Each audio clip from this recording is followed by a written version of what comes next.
araw. So, na.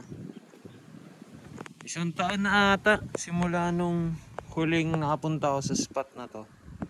So, masasabi ko dahil nandito tayo ulit.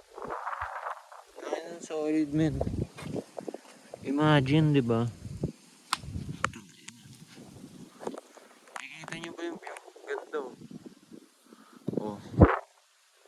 Tapos tayo lang. So, ayun, gusto lang balitaan kayo na simula nung nangyari ang mga nangyari, nakapasok tayo ng Samosa. Naging consistent naman tayo, hindi na masyado nag-absent. Kaya ko na mag 5 days straight. Yun, maganda yung naging takbo ng buhay ko. Ito yung gamit kong bike kay Kuya Sab.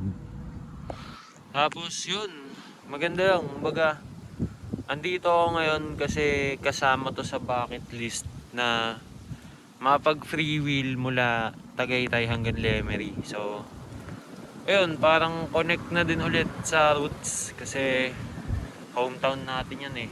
Kaya naman natin umuwi, nakaka-uwi naman tayo. Kaya kita-its tayo lagi.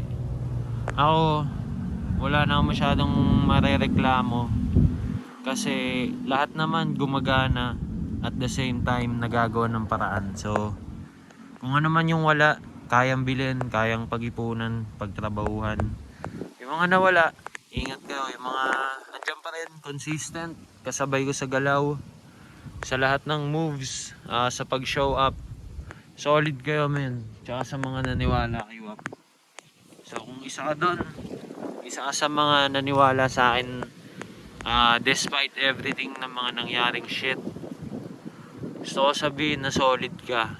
Kaya ayun, kita-its tayo men. Maging maging mabuti lang tayo. Kahit anong iano sa atin, ibato.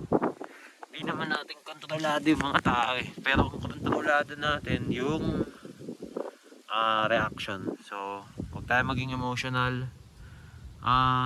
State by the facts palagi and good man, be a good man. Yeah, yun lang ang gusto ko laging ikalat. Tsaka maging rad shit only. Act rad accordingly. According to your skill, to your level, capacity, and sharpness. Your bike's still fresh because you ain't trying shit. Rad shit only. Yeah, kita-its tayo par. Ganda. MNLA. Ano bang bike to? Land Yachts. Then Element Cap. I got the Sunnies. I got the Balaclava, the Adidas. MNLA. Yeah. Poppin' medicine. Bomba na. Sarap bumomba dito para. Walang katumbas. Yeah. Aha. Sheesh.